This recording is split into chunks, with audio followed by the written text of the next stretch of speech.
বিধায়ক হিসাবে বলছি, যদি 2 তারিখে আমাকে প্রমাণ করে দেয় আমি বিধানসভায় ছিলাম, আমি অন ক্যামেরায় বলছি যে আমি রিজাইন দিয়ে দেবো।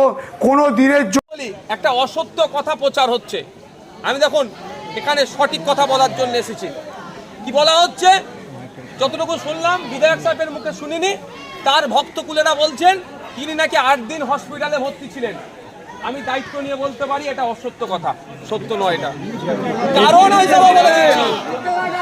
হিসাবে বলে দিচ্ছি 2 তারিখের কথা। 2 তারিখে আমাদের ক্যানিং পশ্চিমের বিধায়ক স্যারের যে অ্যাটেন্ডেন্স সিট আছে বিধানসভাতে, আমরা গেলে সই করতে হয়, নাহলে টাকা পাবো না। আমাদেরকেও সই করতে হয় ভাই, না করলে টাকা পাবো না। ওই অ্যাটেন্ডেন্স সিট খুঁজা দেখুন, ওখানে আমাদের বিধায়ক সাহেবের সই আছে। যদি হসপিটালে উনি সত্যিকারের থেকে থাকেন, তাহলে বিধানসভায় অ্যাটেন্ডেন্স সিটে কে সই করলো?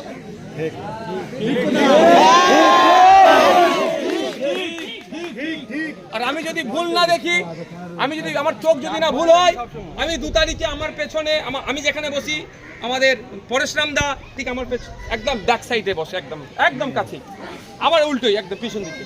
আমি যদি ভুল না দেখি, 2 তারিখে আমি পরেশরাম দাকে আমি দেখেছি বিধায়ক স্যারকে যে আমার পেছনে বসে থাকতে, তাহলে হয় আমি মিথ্যে কথা বলছি, অ্যাটেন্ডেন্স সিট দেখা হোক, আর নালে 3 নম্বর পরেশরাম বাবুর যারা ভক্তকুল আছে এখানে মিথ্যা প্রচার করছে। আমরা আশা করব পরেশরাম বাবু এখানে আসবেন, আশা করব প্রতিমা মণ্ডল মহাশয় এখানে আসবেন, কারণ এটা ছোটখাটো বিষয় নয়।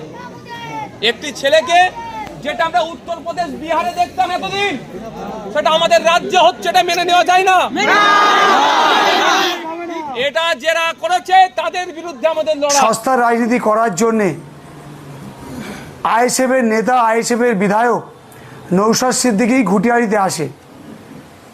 যে মারা গেছে তার পরিবারের সঙ্গে দেখা করতে এসে আমি তার এফবি লাইভ, ফেসবুক লাইভ এবং বিভিন্ন লোক যারা ভিডিও করেছে, সেই ভিডিও দিয়ে যা খবর পেয়েছি বা জানতে পেরেছি, তাতে নৌশাদ সিদ্দিকী তার পরিবারকে সমবেদনা বা তার পাশে বা তাকে আর্থিক সহায়তা বা তার সঙ্গে থাকার বা আইনত কোনো সাহায্য করার সেসব কথায় ধারে কাছে না গিয়ে সে তার রাজনীতি করার কথায় এসে বলছে যে মমতা বন্দ্যোপাধ্যায়, অভিষেক বন্দ্যোপাধ্যায়কে আমরা ধিক্কার জানাই, তৃণমূল কংগ্রেসকে আপনারা ভোট দিয়েছিলেন একবার, এবার আপনারা ঘুরিয়ে দিন। এবং আরেকটা কথা, সে চ্যালেঞ্জ এবং বুকে হাত ঠুকে বলেছে যে পরেশ দাসের যারা কর্মীরা তারা নাকি মিথ্যা প্রচার করেছে, যে পরেশ দাস নাকি অসুস্থ নয়, পরেশ দাস নাকি হসপিটালে ছিল না। তিনি নাকি অন ক্যামেরায় বলেছেন, যে ক্যামেরার ভিডিও আমার কাছে এখানে আছে, যেখানে বলছেন যে পরেশ দাস 2 তারিখে যে আমাদের ভিডিও চলছে, এই যে ভিডিও, আর সরকারি চাকরির ব্যবস্থা করবে, এই দাবি আমরা করছি। এবার আপনাদের বলি, একটা অসত্য কথা প্রচার হচ্ছে। আমি দেখুন এখানে সঠিক কথা বলার জন্য এসেছি। কি বলা হচ্ছে, যতটুকু শুনলাম বিধায়ক সাহেবের মুখে শুনিনি, তার ভক্তকুলেরা বলছেন তিনি নাকি 8 দিন হসপিটালে ভর্তি ছিলেন। আমি দায়িত্ব নিয়ে বলতে পারি এটা অসত্য কথা, সত্য নয়। এটা কারণ হিসাবে বলে দিচ্ছি 2 তারিখের কথা। 2 তারিখে আমাদের ক্যানিং পশ্চিমের বিধায়ক স্যারের যে অ্যাটেন্ডেন্স সিট আছে বিধানসভাতে, আমরা গেলে সই করতে হয়, নাহলে টাকা পাবো না। আমাদেরকেও সই করতে হয় ভাই, না করলে টাকা পাবো না। ওই অ্যাটেন্ডেন্স সিট খুঁজা দেখুন, ওখানে আমাদের বিধায়ক সাহেবের সই আছে। যদি হসপিটালে উনি সত্যিকারের থেকে থাকেন, তাহলে বিধানসভায় অ্যাটেন্ডেন্স সিটে কে সই করলো?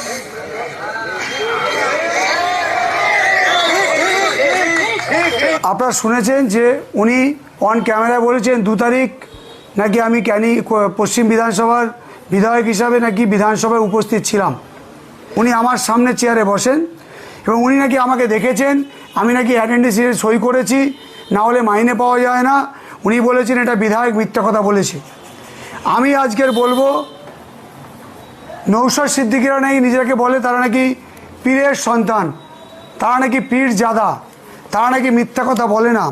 মিথ্যা কথা বললে তাদের নাকি ঈশ্বর, আল্লাহ, ভগবান নাকি ক্ষমা করে না, সর্বশক্তিমান ঈশ্বর। তো নিয়ে বলছি আপনাদের মাধ্যমে আমি বলতে চাই, যদি 2 তারিখ নৌশাদ সিদ্দিকী দেখাতে পারে, আমি সোমবার মাননীয় স্পিকার সাহেবের কাছে আমি চিঠি করব, 2 তারিখে অ্যাটেন্ডেন্স সিট চাইব এবং সেই সিট নিয়ে আমি ওনার বিরুদ্ধে কোর্টে যাব।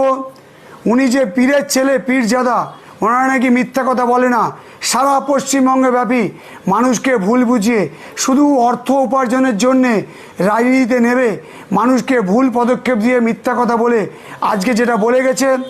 আমি বলবো যদি উনি এক বাপের ছেলে হন আর আমি যদি এক বাপের ছেলে হই, যদি 2 তারিখ উনি প্রমাণ করে দিই উনি প্রমাণ করে দেন যে আমি বিধানসভায় ছিলাম আর আমি যদি অসুস্থ ছিলাম, আমি তো আপনাদের কাগজ দেখিয়ে দিলাম, আমি স্পিকারের কাছ থেকে সরকারি কাগজও দেখিয়ে দেব।